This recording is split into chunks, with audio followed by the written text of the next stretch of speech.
not paying attention. Listen up, everybody, here we go.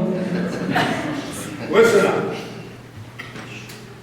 Hello, everybody. We're about to begin. Welcome to the Hamilton Public Library. Before we start, I'm going to read the Truth and Reconciliation Land Acknowledgement. I'm pretty sure I'm going to mess up the pronunciation here. Here goes. The city of Hamilton is situated upon the traditional territories of the Erie, Neutral, Huron-Wendat, and Haudenosaunee and Mississaugas. This land is covered by the Dish with One Spoon Wampum Belt Covenant, which was an agreement between the Haudenosaunee and the Ashidominik, and to share and care for the resources around the Great Lakes. We further acknowledge that this land is covered by between the Great Lakes Purchase 1792 between the Crown and the Mississaugas of the First Credit Nation. So welcome to the Mark Howard event. My name is Marcel, the library guy. I just want to warn you that those of you sitting in the two front rows are probably going to get wet. I hope you're not afraid of snakes.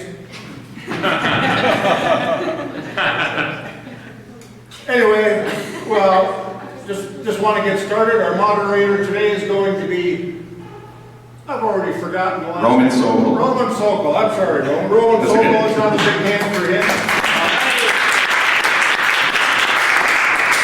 And of course, this event tonight is about Mark Howard and all the gazillion people he's played with. So take it away, gentlemen.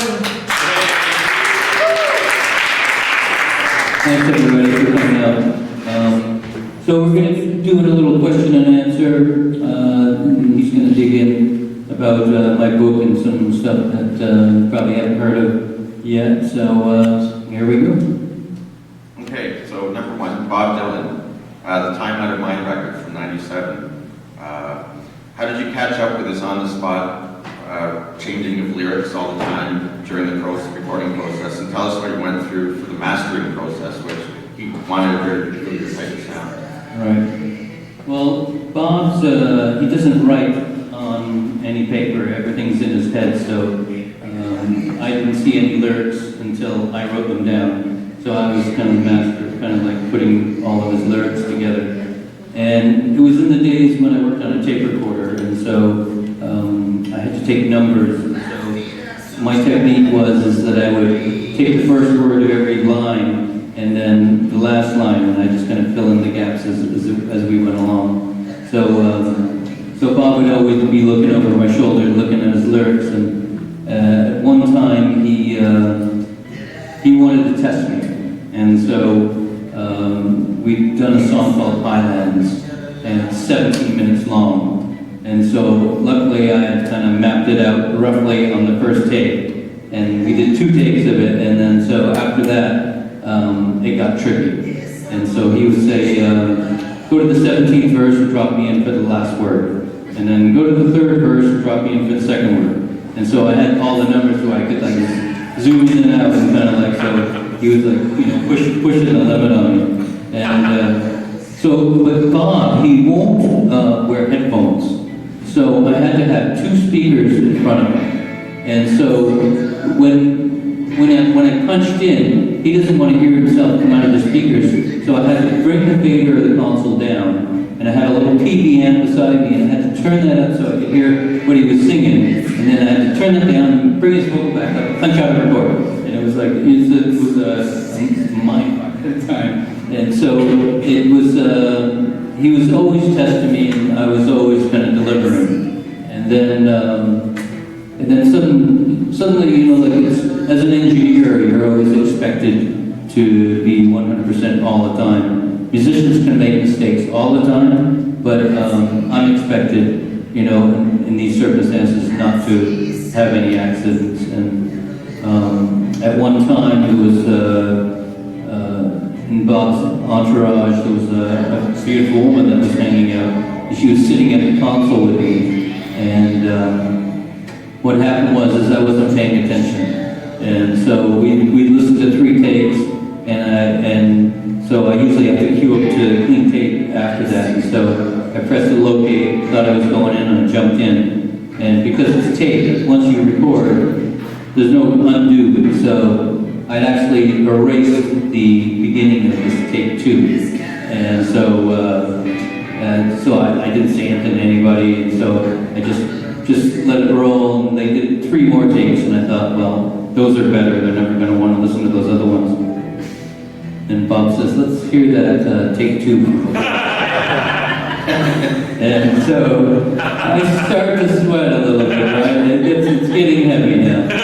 And so I wind back and I press play, and it comes, like the tape sound comes in, and landlord goes, stop, play from the top. I go, so I did it again. He goes, no, let's hear the whole intro. And I said, well, I had an accident. And landlord, he flew into the Tasmanian devil. He just started spinning, his head was like bubbling, and the next thing I know, I just happened to move forward slightly, and he grabbed the stool and whipped it at me. And it went flying past me, and it hit the studio wall with these dimmer switches on it. And all the lights in the studio went, just like a photo thing. And so he was fuming mad, he storms off, and I got the whole band in there. Dylan's sitting beside me. Dylan leans over to me and he goes, this guy got a mental problem? And so I said, yeah, I think so. So I kicked everybody out of the studio. I said, everybody out. And so in those days, we would name the takes. So the first take we named Ragdoll. The second take was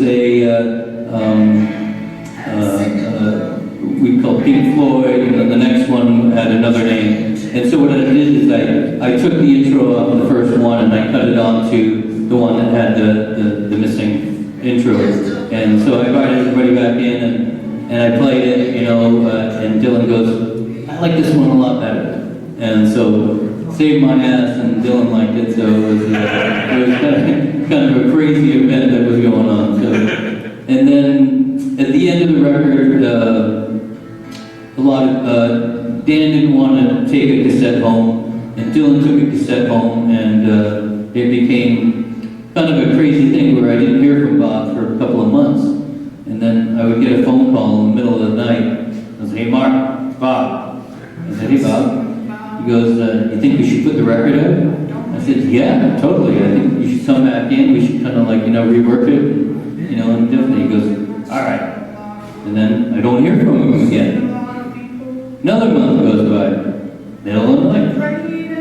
Hey Mark, it's Bob. I said, hey Bob.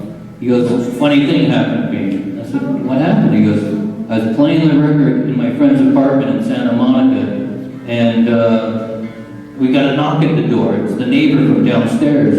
And he said, what is this you're listening to? I gotta have it. And so his friend told him that it's just, his buddy's music, and it's not for sale. And the guy was insistent, I gotta have this. It's this is amazing. What is this? And so the guy couldn't tell him about Dylan. And so Dylan, from this guy knocking on the door, decided to put out the record.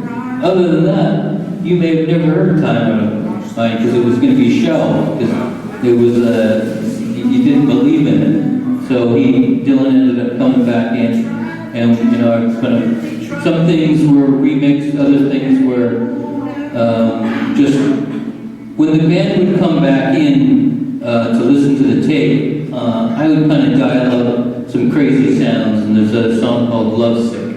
And so on Lovesick, I put flange on Bob's voice, and it was kind of a crazy intro, and so the band came in, and I printed that mix of the time, and so that's the mix that went on the record. I never remixed the song ever again. And then so we came back to the Teatro, and I finished mixing the rest of it, and there was a period where after the record was done, Bob got sick. He'd gotten some kind of disease from, I thought they killed him, because there was these pigeons that lived above the Teatro kind of marquee, and there was always bird poop all over the place, and he got this disease from chicken coop that he inhaled it and got it into his lungs. And so I thought, that was me. That was I killed Bob Dylan, you know.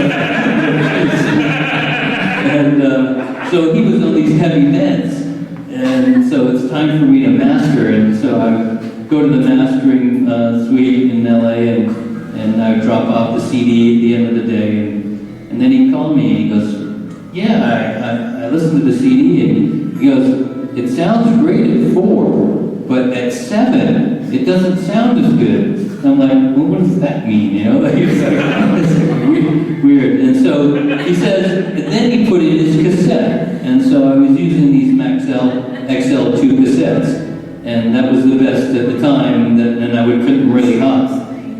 And we went through maybe 7 masterings trying to get the record to sound as good as these bloody cassettes that I had. And at the end of it, I just gave up, and I just went in there with this Tascam XL2, the Tascam Mark II cassette deck, and these tapes, and I ran the whole record through this cassette, and that's the record you hear today. It was mastered through a cassette. So sometimes, you know, you think fidelity and millions of dollars over the year. Cassette beat it every time. So it's kind of, you know, you could think that you want to, you know, do something great, and maybe you're going backwards. So there's the master story. Okay, the next question about the Birdhouse, which was a studio in Mexico. So what did you work on there? And in your book, you mentioned about finding the right spot in a city or town or recording that's got good magnetic fields. What's the importance of that? Yeah, the Birdhouse was a place. This is the Birdhouse. Can you pause that for a second? Maybe. Anyways, I found this house. He just came off a tour. Me and Daniel Lemois, we come off a tour. It was like 93, I think it was. And Dan wanted to go to Mexico to do some instrumental stuff. And so he sent me on an exploration to find a location. And so I went down to Cabo San Lucas, and I found between Cabo and San Jose, there was this little stretch of a highway, and it was kind of like no man's land. And this guy built his house to the side of the mountain, so all the walls were all natural rock. And then the roof was a palapa roof, which is a grass roof that looked out over the Sea of Cortez. And the whole back of it was all open. And so we called it the birdhouse because birds would just fly in. And it was a crazy place because, you know, you would be, you'd just be sitting there, and suddenly from the grass roof, a scorpion would fall on you. And you're like, oh, you just have to kick it off. And the housekeeper, her name was Luce, and she said, if you see these scorpions, grab the kitchen tongs, grab them and throw them in this jar of alcohol. So we had this jar of alcohol on the table with all these scorpions in it. And then one day we were cutting this track, and Brian Blades, you know, he's this cat from New Orleans. Hold that picture. Oh, you can't do it. Anyways, so Brian's playing, he's on the kit, and then Brian always makes these kind of like weird, it sounds like when he's drumming, right? He's like grunting and making all these weird sounds. And so one day he's cut this track, he's like, ah, ah, ah, and I thought, well, he's just making noise. The scorpion had crawled up his pant leg and hit his leg, and he was screaming. He's like, ah! And so he pulls up his pant leg, and there's this big lump on his leg. I'm like, oh my god! And so I run to the kitchen and I grab this jar of scorpions, and I put a Kleenex in there, and I doused it all over his leg. Half an hour later, bump's gone. I was like, it's anti-venom. When you drop the scorpions in the alcohol, it spits its anti-venom into the alcohol, which it makes the anti-venom from it.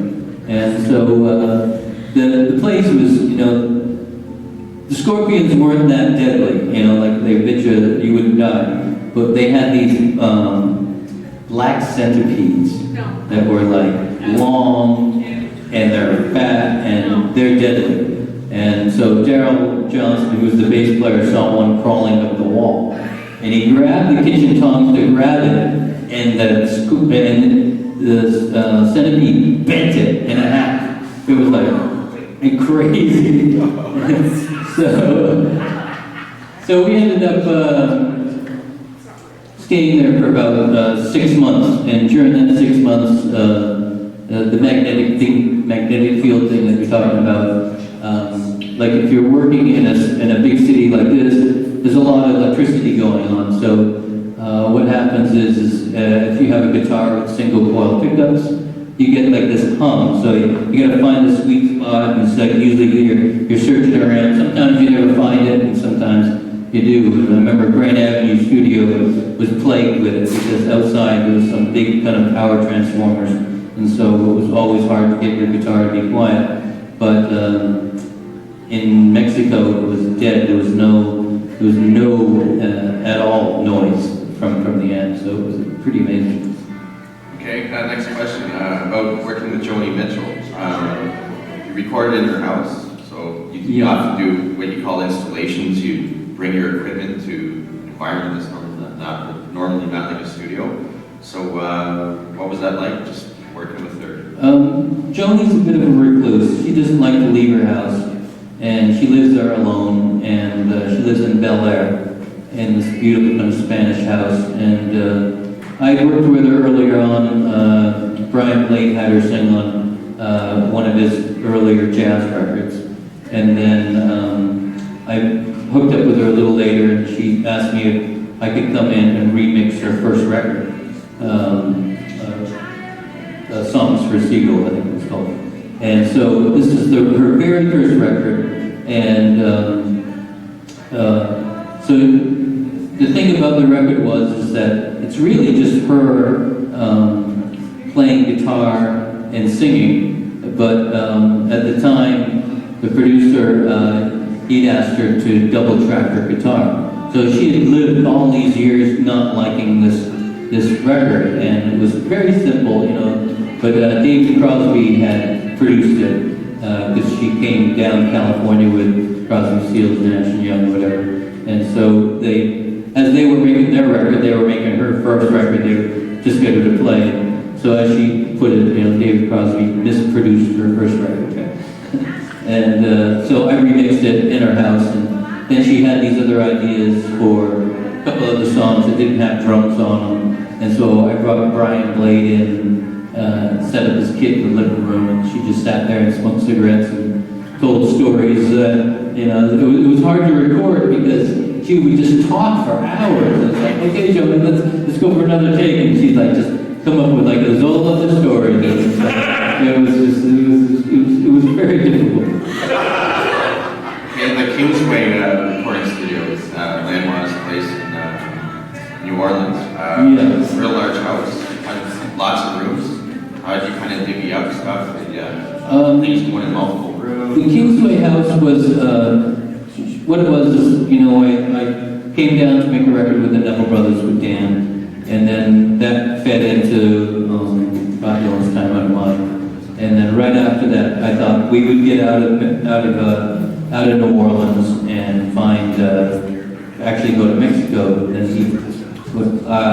And then so suddenly, I was walking through the French Quarter with this woman that he knew at the time, and I said, "Look at this place. This is making a great studio." She goes, "Do you want to see inside?"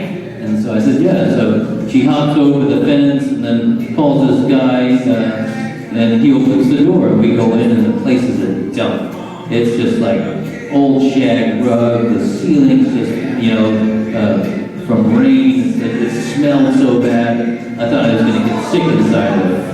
And so Dan said, "Yeah, I'm thinking about buying this." And I said, "Don't buy it. It's a dump. It's going to take too much to get it working." And so he didn't listen to me, so we ended up buying it. And we spent about a month trying to renovate it and get it up into a workable place to live and to work. And so at the time Kingsway happened, a recording console in New York had come up for sale, and It was an API console. This API console was at A&M Studios, and they were closing the door because the real estate prices had skyrocketed, so they couldn't afford it anymore, so they had to give up the studio. So I had to fly from New Orleans to New York to the record plant and dismantle this console right there. That's the console Jimi Hendrix made Electric Ladyland on, and it was like, I'd never seen one before. I didn't know what it was. And I had to dismantle the whole thing. But what happened was, the night before I was to fly to New York to get this console, I get chicken pox. And I gotta get on this plane, and my face looks like I got leprosy. You know, the stewardess is like, would you like something? I was afraid of it. It was scary. So I get to New York, they see I got like chicken pox. They don't want to touch me, be around me. I got to dismantle this whole thing by myself. Never seen one of these consoles before. I just labeled every module, pulled it out, put it in a box, and then I shipped it back to New Orleans, and I set it up in the main grand salon in there. It ended up being a great console, and I made a lot of great records on it. Chris Whitley's record is one of the first ones, Living with the Law, and so that's kind of like what opened the whole thing of doors. So yeah, that's how things came about. Okay, Neil Young's The Noise album is kind of like a small symphony. It's just a guitar and vocals. It's very psychedelic. Tell us about Neil Young's peculiar kind of recording scheduling habits, and you mentioned in your book. Yeah, well, Neil, he has this belief that he can only work 3 days before the full moon. So we got to wait every 3 days before the full moon to record. So he's like, you know, he comes in, and it's supposed to be an acoustic record, and he brings Blackie, which is an old Les Paul gold top, painted black with Firebird pickups in it. And so it's a really hot guitar. And so we cut a couple of acoustic tracks, and then he said, well, let's try one of these ones with the electric. And on the acoustic tracks, I had this Guild guitar that I ran into a DI and then ran through a couple of effects, and then I had it go through this subsonic harmonizer. So every time you hit that low string, it was like this sub-bass boom. And I had these like crazy speakers set up with 18-inch subs and towers and stuff. So every time he hit that low note, his pant legs would shake, and he'd like this big smile would come on his face, like he'd never felt this off of an acoustic guitar before. And so we cut Love and More, and the next track was the song Hitchhiker that he'd written many years ago that never finished. And so he brought up Blackie, and I had all the settings still set up from the acoustic track. So as soon as we hit that open chord going through these two the Fender Deluxe amps, the windows of the house and the whole house just shook. And this is in Silver Lake, and I had the doors wide open. Everybody in Silver Lake must have heard this record go down, because it was super loud. It was so loud. We had to tape the windows all around so that they wouldn't vibrate. And so yeah, I thought, how am I going to get this great guitar sound? And that's how it happened by accident. Okay, how about back to the Neville Brothers? And this was an early project of yours in New Orleans, and you say in your book that you had to have multiple roles, and there's a lot of firsts for you. Like, you had to be a real estate agent, international beer importer, and an accountant. Yeah. So first of all, I'm working here in Hamilton and Crane Avenue studio, and I met Lanois. I didn't even know who he was, to tell you the truth. And he came through the studio, and he just finished this record with U2, and he was working on his first solo record. What projects did you work on there? And you mentioned in your book about finding the right spot in a recording environment or a city that has a good magnetic field. Can you tell us the importance of that? Yeah, well, we ended up going down to Cabo St. Lucas was the area in Baja, Mexico. Just before you hit Cabo, I found this house that was built into the side of a mountain. This guy had built his house, dug into the ground, all the walls were all natural rock. and then he had a colossal roof over top of it, and that looked over to Sea of Cortez. And luckily, I made a deal with him to rent it for 6 months. And so this is the photos of there. And so what went on there is we just came up from a tour, and we ended up doing a lot of kind of instrumental music. And so a lot of the music that we did there in the Baja ended up in a little art film called Singlet. And so that was what happened out of there. And then once we got out of there, I ended up finding another location in California after this. But it was, what was the question? Magnetic field. Oh, yeah, so the magnetic field is like when you're in a city, because we were using tube amps and stuff like that, it became a problem for noise. And so working here in the middle of the desert, there was no magnetic field. You could have your single coil pick up a guitar turned up as loud as you want, with no noise. Yes, that would be that. So then he'll cue up the next one. What's the one? What's the next one? Show me. And so he was trying to stump me in the beginning too. And because I was a live engineer, I mixed a lot of shows for this famous guy from Hamilton here, Tim Gibbons. And so we would be out on the road, and so I had these skills of like being fast on the road, fixing stuff, and so I got put on this Lanois session, and he was trying to stump me all the time too. He was there with Bill Dillon, and he would say, we're going to record a guitar track, put me on track 12, and let me know when you got it. I said, it's already done, it's already plugged in, let's go. And so he's like, really? And so I ended up getting a call from him a couple of weeks later, and he said he was going to go to New Orleans, and he's going to be making a record with the Neville Brothers, and could I come help him set up a studio and help him make this record. So I said, yeah, fantastic. I didn't know who the Neville Brothers were, to tell you the truth. You know, being here from the Hammer, you're only selected to so much music. And so I ended up going to New Orleans, and I'm there for one day. I meet Dan in the French Quarter, and so he says, you need to find a place to make the record. You need to bring all the gear in from New York, England, and Canada. You need to buy a car. You need to set up a bank account. And so, I'm 21, coming out of Hamilton. I've never dealt with real estate. I've never dealt with, importing gear from other different countries. And so I came up with all these different systems. This is the day with no cell phones, no computers. I just had a landline, and Lanois said to me, he goes, I'm leaving tomorrow to England to work with Brian Eno for a month, and when I get back, have the whole thing set up, and we'll start the Neville's record. And so I managed to pull it off, and it was a pretty crazy event. And so I was only supposed to work with them for 6 months, and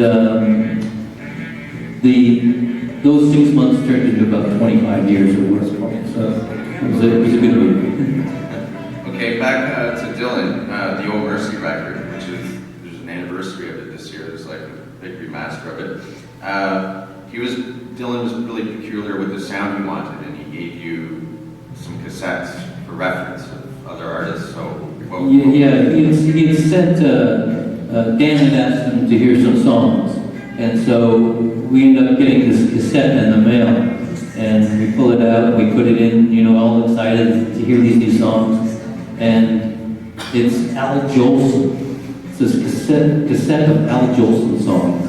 We're like, well, what is this all about, It wasn't until later in the record that we discovered that Al Jolson was one of his favorite singers, and so he wanted us to get the vibe of Al Jolson, and so the record started off in a weird fashion because Dylan was acting kind of strange, and he'd have this hoodie on all the time, and he'd just be drinking coffee and scribbling words on papers, and so for the first kind of like week, Dylan didn't even acknowledge that I was even in the room. And so I set him up in his chair, and he had to have a floor wedge because he wouldn't wear headphones. So I put the microphone in front of him, and he would turn this way. So then I put the microphone over here, and he'd turn back this way. And I thought, this guy's playing with me, this is getting, So I ended up just sitting on the floor, and I just followed around the microphone. And so at the same time, we had the whole studio was in the kitchen. I set it up, it was kind of kitchen dining room, so it was like the fridge was there, everything was right there in the same room. But then we had like this big, huge salon. It was like a, big kind of a Victorian type of, living room with chandeliers. So we had these 3 pianos set up for Bob to play. And so we brought them in from all different places, and they were all Steinways, except for this one was the Baldwin. And Dan wanted to buy one of these, and so Dylan went into that room to try the song, got on, I forget, what was it called? I forgot the name of it, but it'll come to me in a second. So he kept going to the same piano, and Lionel wanted to buy one of these pianos, and so he said, Bob, like, why do you keep going to the Baldwin piano? Like, do you like the action on it? Like, is it, this is your favorite one? Why don't you try the other ones? And Bob turned around to him and he goes, it was the only one with a stool. So that was the only reason why he was at the Baldwin piano. And then things got a little more hairier as time went on, because Bob was kind of being a little bit of strumming sloppily, and Dan would start to lose his temper, and then one day, just kind of like out of the blue, just Lenoir burst into this kind of like rage, and he grabbed this metal dobro, and he swings it, and he smashes it over Dylan's monitor, and Dylan goes completely white, and like, okay, well, I get up and I go outside, and so I think, they're gonna have it out in there. It's like, I don't want to be around. And so I ended up going outside, and Malcolm Byrne, who was the engineer, follows me back out, and we're in the courtyard, and then we hear the door open and close, and Dylan left, and we went back in the studio, and the door was laying on the ground, there's a big dent in it, and it's just laying there on the floor, and so it was like, we thought, oh shit, like this is like, the record's over, it's not going to happen. And then Dylan comes in the next day and goes, hey Mark, how's it going? He never said my name before, or like, suddenly he gets friendly. So it was kind of the breaking point of the record. So it was pretty cool. Okay, how about the Paramore studio in Los Angeles? Real gorgeous environment. You recorded Avril Lavigne and other people there, and it was an open recording kind of, or open room situation. So explain the need to create, a comfortable environment for an artist who might be intimidated by the studio versus, like traditional studios where there's artists behind the glass and stuff. Right. The Paramore I kind of stumbled across. I moved to Silver Lake in LA, and I was riding up, which was Mitchell Torina Street, and right at the top of this hill was these metal gates, and they were open. And I rode in there, and there's this huge mansion. And I asked who owned it, and it was this woman, Dana Hollister, who owned it. And so she walked me around the property, and I said, look, I'm looking for a place to make some records. And she said, well, I'm sick. And she had cancer at the time. And she said she'd been using the property for filming. And so she'd already gone over her limit for filming on a residential place, so she had no way to make money. And so I said, let me use the house to make some records, and she had to go in hospital, and so while she was in hospital, she let me use her house. And it was this 22-room mansion for the top of Silver Lake that overlooked all of LA.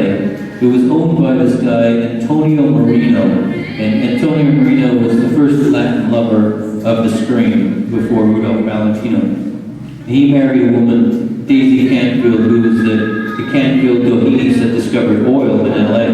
And so it was her parents that built them this magnificent mansion right there at the top of Hollywood. And the main room was kind of like a big kind of ballroom. And what it was is in those early days, you would invite opera singers over to your house, and they would do recitals for you. So I ended up turning this house into kind of like a little bit of a rock and roll palace, where I had the big room in the center, and then I invited my friend from Montreal, Pierre Machon, to come take one of the wings, and he worked there with Sarah McLachlan.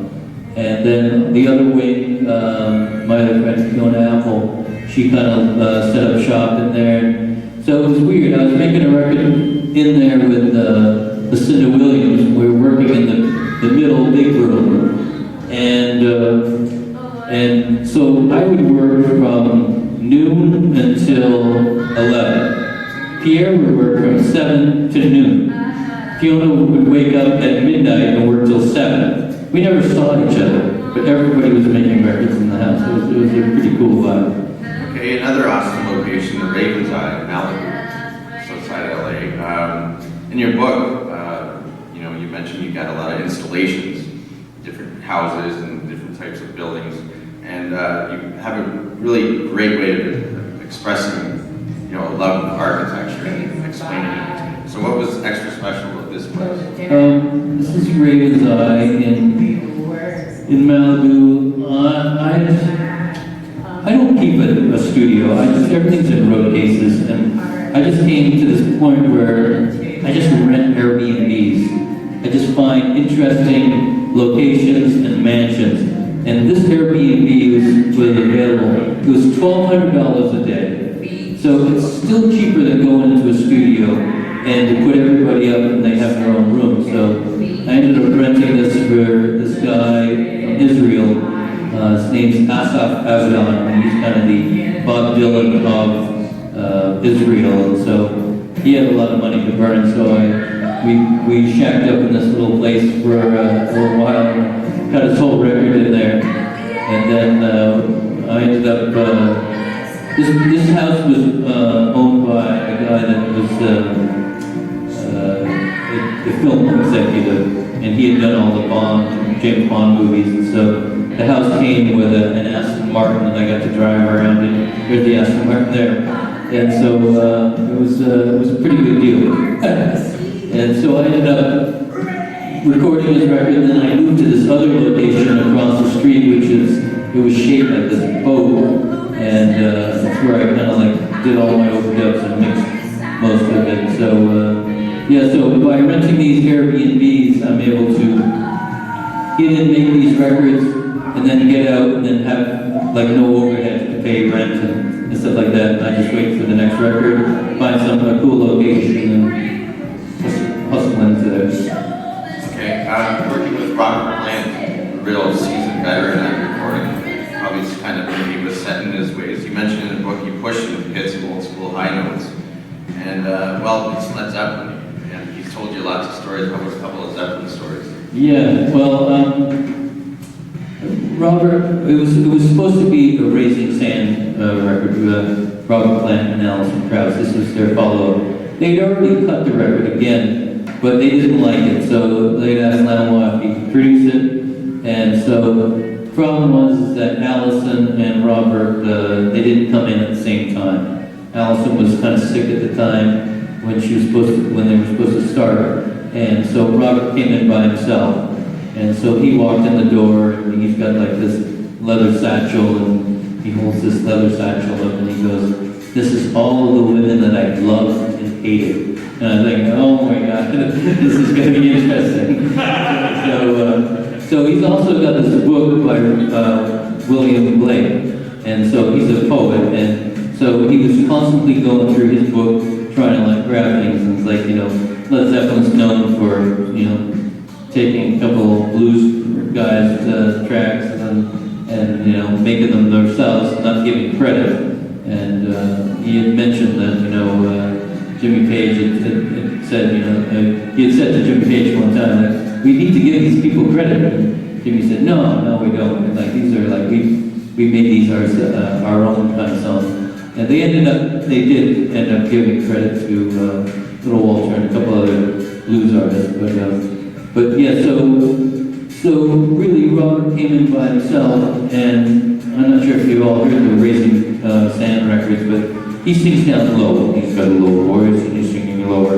And so I trying to convince him that he can still sing up high. He said, I can't hit those notes anymore.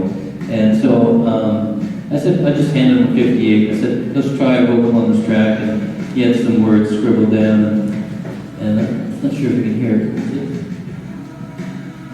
Yeah, this is the track.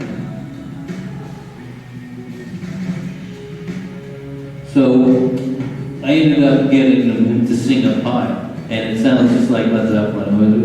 I was lucky, dude, and he didn't want to do it, but I kind of twisted his arm to get him to do it. He's was pretty particular, but he said, like that movie Spinal Tap. He goes, when those people, when the band was under the stage and they were lost underneath that stadium, he goes, that would really happen. That happened to us. So it was like, that was taken from one of their stories. So it was crazy. Okay, how about working with Ricky Lee Jones, another artist, Central Ways, and you kind of mentioned in your book you had to break the ice with her, get comfort to get a performance. Yeah, Ricky is she's very talented. First of all, she's had a big career. She's feeling now that her career is over and that it's been done kind of thing. So I ended up working with her in New Orleans, and it was practically just me and her really, and I just bring in musicians to play on some of her new songs. But she was very, she didn't feel like she was capable of, playing other things, and I made her play like B3, and she goes, I can't. And I said, yes, you can. You're a genius. Go ahead, try. And so it ended up, she just fell in love with the idea that she could play all these other instruments, and so it ended up in New Orleans, and so it became. She has this weird work kind of schedule too. Is that she only likes to work 2 hours a day. So the studio is booked, and we go in there at like 3, and I gotta go have dinner, and then that's it. And so we gotta capture what you got during that time. So she doesn't want to burn out and do 14-hour days. So fair enough. Okay, working with Sam Roberts in Australia. In your book, you mentioned they didn't have many songs or anything really written when they came to record. So is that how? In your experience, how important is it to be well prepared as an artist, as opposed to like an artist coming in and doing stuff on the spot, coming up? Well, usually I like to hear some of the songs before we start making a record, make sure that there are songs. In Sam's case, there was a Sam, and so he didn't have any songs. So when it came, I met him here in LA. They were opening up to the Tragically Hip. And so I met him backstage. I never met him before. So I kind of explained to him how I work and stuff like that. He said he wanted to go somewhere warm so we could surf. And I said, well, you can go to Australia. It's summertime there, but it's winter here. And so I sold him on the idea of going to Australia. And so we did a couple of demo songs, and I went to Montreal, the snow was like 10 feet deep, and I got stuck in the snow. Finally get to the studio, and the drummer's not very good, and we ended up firing the drummer, bringing in another guy. And so I cut maybe 3 tracks with him in Montreal, and then I had to talk to the record company saying, okay, they said, there's no way in hell that we're going to send you to Australia for him to go surf and you guys to smoke dope for a fucking month. And so I said, well, Sam's going to go to South Africa where his family are, and he's going to write the rest of the record there. They said, no way. We're not letting you go there, and it's not going to happen. And so I'd done all this kind of like, pre-work, I found this church. It was a beautiful church in the middle of, outside of this place called Byron Bay. This is Byron Bay. And so that's one of the big spiders. That's my leg in the white, and that's one of the spiders. That frog lived in the toilet. Every time you'd sit on the toilet, the frog would put his hand up and touch your bum. The snake, we rode over the snake one time, we turned around, it was like a picture of python. So that's the church there. And it was a bread and breakfast, and it had like 10 rooms, and I ended up, I talked to the woman, and it was all set up. And then the record company said no, so I never phoned the woman back saying it wasn't a go. And then last second, a week before we were supposed to go, Sam had convinced the record company that we could go to Australia. He was going to deliver the song. And so I ended up flying to Australia with all my gear. And I guess some of the other gear, like the console and some preamp from one of the guys from Midnight Oil. Because I had become friends with Midnight Oil on this big Tragically Hip tour that I was on up here. So Jim Eugenie brought me the gear in, so I had everything set up, and so Sam was going to come in 2 weeks earlier so I could hear all the songs. And so I've got the studio all set up, and Sam flies in. I go pick him up at the airport, and I go, Sam, did you get many songs written? He goes, well, I go, oh no, you forgot them in South Africa? He goes, not really. I'm like, what? The dog chewed them up? What happened to them? He goes, I didn't write them. I'm like, are you serious? We're about to make a record, you don't have any songs? He goes, nope. And I said, all right, let's roll it from the sleeves. And I have these things called seeds, they're ideas. And so we had a chart, and we had all these different seeds of different songs. And so this was one of the first songs, Bridge to Nowhere. And so, we put the whole record, and then the record company guy came down, and he hated it. He goes, this is horrible, we can't put this out, this is just awful. And Sam says to him, it's a concept record. It's like Pink Floyd, Chemical City, it's about the city, it's a bridge to nowhere, it's like this whole thing, and they didn't go for it. They're like, no, this is not good. And so it was finished mixed and everything in Australia, this little church. And so I flew back to LA, I get the call from the record company, and they say, will you go back in and redo all the vocals and tar it up a little bit? Because the funny thing, what happened is they would surf every morning when we'd start working at noon. And by Sam surfing every day, the salt water had changed his voice. So he had this distortion built into his voice.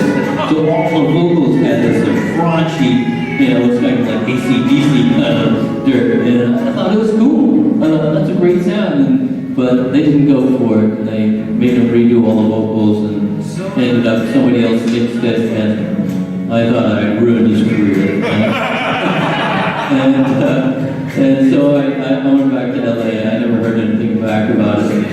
Now you hear it, and the song Bridge to Nowhere, it was one of his best-selling records. And so it's funny how record companies can kind of like say, they don't like it, and then suddenly, they're wrong. Like I made a bunch of records with this guy, Perry Watts Russell, and he worked at Capitol.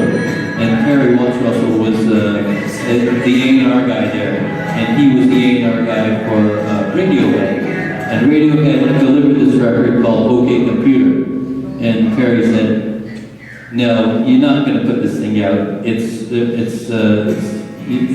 career suicide. And the band said, hell with you, we're putting it out. And so he had written this 5-page letter why they shouldn't put this record out, because it's terrible, nobody's going to get it. And so they just went against him and put it out anyways. And OK Computer was like a huge record for Radiohead. So he had to write a 10-page apology letter. So it's like you got these people working in these labels that, they don't get it, This is your creative, baby, and we love it. And Neil Young, when we made his record, he said, we're not going to play this record for anybody else. We're going to make this record so we all love it, and we don't care what anybody else says. As long as we like it, and that's what we did, that's where we're going to be happy with it. And so, yeah, so it's like, it can be disrupting, people, coming in with bad things to say about what you've done for your art, Yeah, okay. How about working with Tom Waits? He did Real Contractor, perhaps probably the most ultra-eccentric artist. And in your book, you mentioned he has a peculiar way of asking for sounds, how to EQ something or whatever. So what were some examples, and how did you interpret them? What did you do? Yeah. Well, Tom, he can't talk in technical terms, definitely. And he's always kind of like he's a bizarre character. Really nice, but so like he can't just tell me, turn my vocal up. He'll say, what a little more hair. Oh, here's a hair button. Do you like that? Or he'd say, drums sound a little beige. I'm like, beige is bad. No. Do something like I hate beige. And and he always had like these weird terms for, like if we cut the song and it just kind of like was the first take, and he'd always say, that one came out of the ground like a potato. Done. And I was like, so it was a bizarre kind of like thing to find out what he's talking about. Originally, when he called me about making the record, he said, hey Mark, can you split with, I know you produce records, but can you just engineer this one, because I kind of produce this with my wife, Kathleen. And so I said, yeah, no problem. So, I'm a little enthusiastic, I go in there, and, I'm excited, and, he's doing some really amazing things, and I'm cheering him on, and like, the first night, I'm back at my hotel, and I get the phone call.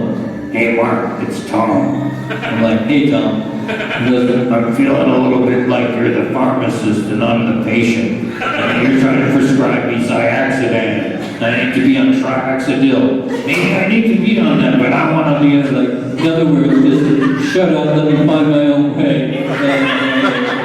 So it was a bizarre amount of events that would happen. All kinds of crazy stuff. He'd call me up in the middle of the night and I want to record some bees in a bottle. I'm like, okay, we can do that. Get some bees, we'll record these bees in a bottle. Right? So yeah, this is the drum set. That's like an old sewer grate, a farm feeder, and a kick drum. And there was all these weird things that he would have in there that he brought. Like there's a funnel with gravel in it, and so there's all this weird stuff. And so on this song, let's see, is it? Yeah, it's this one. So I'm recording in this is all done in the schoolhouse out where he lives, and so we've got some stuff in the boys' and the girls' bathroom, and I'm recording in the boys' bathroom, and Brain is the drummer, and he goes in there, and Todd goes, what's that? I go, Brain is taking a pee in the bathroom, because I have a live mic on. And then as soon as Brain comes out, the stall door slams. He goes, what was that? I go, that's the stall door. He goes, I want to use that. So he ends up playing the stall door. And then I gave him another piece of wood where he hits the wall. Play that and see if the wall comes up. And he smashes his 2x4 against the wall. So I was like, boom, boom. So there's the bathroom there. And I recorded everything. So you can see that mirror there. Everything I recorded in the bathroom was recorded through this Sony little cassette blaster. And so I just take the output of that and plug that into the tape recorder, because whatever you recorded, it just sounded so exciting. So inside the bathroom, everything just sounded amazing. So there's all the paint that he smashed off the wall. And then at the end, right at the very end of the tape, he slams the door falls off. That's the damage he did to the wall and the paint. And so you see the stall door there on the left, it's got the screw in it, and it fell off, and it fell off right on time, like doom, doom. It was perfect. And then another time, Brain's in there, and he's got the snare drum, and he's taping it up with gaffer tape. And he's tearing the gaffer tape, and he goes, Tom's like, what's that? I go, he's gaffer taping his snare drum, because I want to use that sound. And so that's what's in this track that's playing now. That's, yeah, go, shh.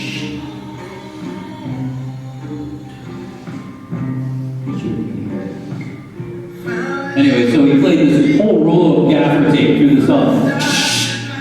Yeah, it's like in the groove with a kick drum. So yeah, it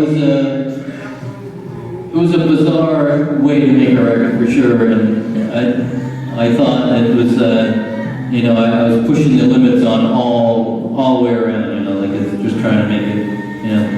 At one time, I got this, that's an RCA 44, like this past. Anyways, I got this ribbon microphone for him to sing in, because he wasn't, he didn't like all these other microphones I had, fancy tube mics and stuff. So I got this ribbon mic, and that's the drum set, just all bass drums for one track. So I got this microphone in, and there it is there, that's the RCA 44. And it sounded amazing on his voice. And Tom's got this really low voice that sounds really creamy and velvety. And so I got this amazing vocal sound. I thought, this is the best sound I've ever got in my whole life. And he goes, take some of the low end off and make it a little clearer. He goes, it sounds a little bit like Murray McLaughlin. It was like stabbing me in the heart. Murray puts out these like very clinically clean records, right? And I thought, oh, I've got this amazing sound, so he made me take all this low out of it. And it actually ended up sounding good, but Tom, when he sings, he thinks that his voice is not going to come through in the track because it's so low. So a lot of the time he cups his mouth. Hey, you can hear this is super clear. It's not very clear now. Clear now, though, right? So by cupping it, it's super clear. It takes all that low. Now you can hear my voice because it's so low. So it was a strange thing for me to kind of go through all these different things with him, but Murray McLaughlin, that just almost killed me. That's the great Mark Ribot there, right? Yeah, Mark Ribot. This was the first record that Mark Ribot had actually played with him while tracking. All the other Rain Dogs and all those, he was just a session guy. Came in and overdubbed and talked with it. And that's Les Claypool, bass player from Primus. And so, yeah, so it was this strange kind of bunch of guys, but Les Claypool, you know, he comes from like this prog rock band, and so does Brain. Brain is also from the same band, but he comes in and he's got like, now he lives out in the country and he makes beef jerky. So he puts beef jerky to the set. That's pretty cool. Okay, last question on the Teatro Studio in Oxnard, just outside of LA. That was yours with Dane Lanois' workshop. And it was an old Mexican porno theater or something? It was like a 1940s Mexican porno theater that, it was, well, when I say porno, it was like soft porn. Yeah. It was like topless, and they were like funny kind of movies, and one of the main movies was called El Macho. And I found all these old posters from the time, and I had done a collage on the wall, and while I was making Dylan's, I was seeing them on the wall there behind him. And so, we were working on Dylan's record. He was on the floor digging through all these Mexican porn cinema posters to use as some of his posters for his tours and stuff like that. It was funny to see him scrolling through it. But the Teatro became kind of a workshop. I had a deal with Lanois that if I supplied the location, he would supply the gear. And so I ended up finding this amazing theater in the middle of this little Mexican town north of LA in a town called Oxnard.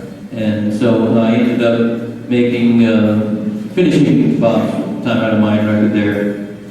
Made a little art film called Slim Blade in there. And Red Hot Chili Peppers, Californications was the first cut there. and Marion Faithful, I made her record. So the deal with me and Lanois was he would have 6 months and I would have 6 months. And so we would split the time, and so I produced, you know, Marion Faithful would come in, I produced a record for her, and then Dan would bring in Willie Nelson. And then, you know, then I would make a record with Chris Willie in there, and then he would bring in, you know, U2. And so we were working back and forth that way for 5 years. So it was working really great. And so until the last year. And so the last year he took all the time.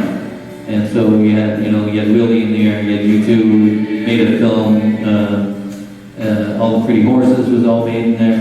And so he used all the time. So I was paying the bills for the rent and all the electricity for my rented home, and I had a family at the time, and so because he used the whole time, I didn't have much money to cover all of my bills and stuff. So I said, Dan, do you think you could help me out, you know, this month to pay the rent? And he said, no. And I said, that's not our deal. He said, you know, that's your responsibility.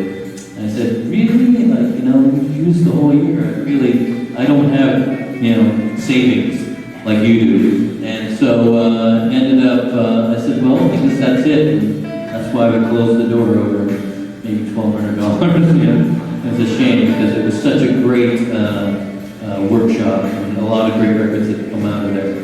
But yeah, so it was, and I never worked with Lanois for another 10 years after that.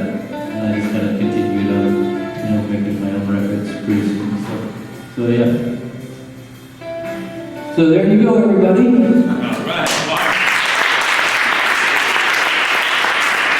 Thanks a lot for that, guys. I know it's a work week and hard to get out, but I hope you enjoyed the stories, and I was glad to see some great faces out there. So I'm going to be doing some book signing over here. If anybody wants their book signed or they want to pick up a book, I'll be sitting over here at the table, and I'm going to let some things roll here on the screen. Some things from Bob Dylan's Oh Mercy record that never made the record. I'll let that roll. I'll keep some photos going too. So sit back, relax if you want, and I'll cue this up for you. Thank you.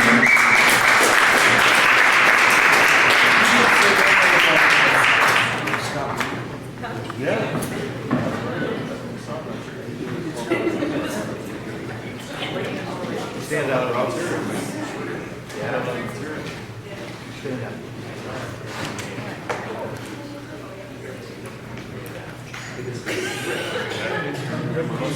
For badly needs.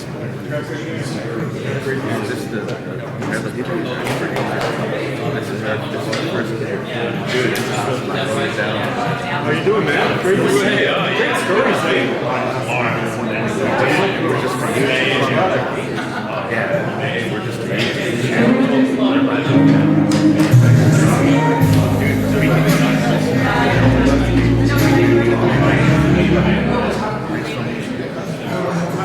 great job, man. Thank you. Yeah, right for Tape Out magazine. Brother, how about yourself?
I think we're in a game, you know.